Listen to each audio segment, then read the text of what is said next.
तर ठाकरेंकडून विरोधी पक्षनेते पदासाठी भास्कर जाधवांचं नाव फायनल झालेलं आहे। ठाकरेंच्या शिवसेनेकडून विधानसभा अध्यक्षांना पत्र देखील पाठवण्यात आलं आहे। ठाकरेंच्या शिवसेनेकडून विरोधी पक्षनेते पदासाठी आता भास्कर जाधवांचं नाव फायनल झालेलं आहे। भास्कर जाधव हे देखील एक ज्येष्ठ नेते आहेत शिवसेना उद्धव ठाकरे गटातले आणि त्यांनाच हे पद मिळावं अशी देखील काही आमदारांची इच्छा होती आणि आता त्यांचंच नाव फायनल झाल्याची माहिती समोर येते।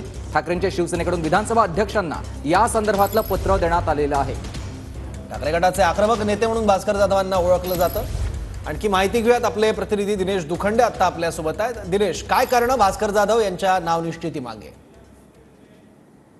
बघा, जी माहिती मिळत होती की शिवसेना आमदारांच्या बैठकीत सर्व आमदारांनी विरोधी पक्षनेते पदाबाबतीतला निर्णय पक्षाचे प्रमुख उद्धव ठाकरे यांच्यावर सोपवला होता, सर्वाधिकार देण्यात आले होते आणि या अधिवेशनातच म्हणजे अर्थसंकल्पीय अधिवेशनातच विधानसभेच्या विरोधी पक्षनेते पदावर शिवसेना युबीटी दावा करणार होती आणि त्यातलीच डेव्हलपमेंट येते आहे। जी माहिती मिळते आहे की शिवसेना युबीटीचे ज्येष्ठ आमदार आणि आक्रमक नेते, पक्षाचे आक्रमक नेते भास्कर जाधव यांची उमेदवार म्हणून जी वर्णी लागणं आहे किंवा त्या बाबतीतली जी कार्यवाही पूर्ण करणं आहे, दाट शक्यता आहे की आज त्या बाबतीतली ही कार्यवाही विधानसभा अध्यक्षांकडे केली जाईल। स्वतः पक्षप्रमुख आणि माजी मुख्यमंत्री उद्धव ठाकरे हे विधान भवनात आलेले आहेत, त्यांच्याबरोबर आमदार आणि नेत्यांची बैठक सुरू आहे। ते आमदारांची चर्चा करतात आणि भास्कर जाधवही सध्या विधान भवनातच आहेत। तर जी माहिती मिळते आहे की विधानसभेच्या विरोधी पक्षनेते पदासाठी ज्येष्ठ आमदार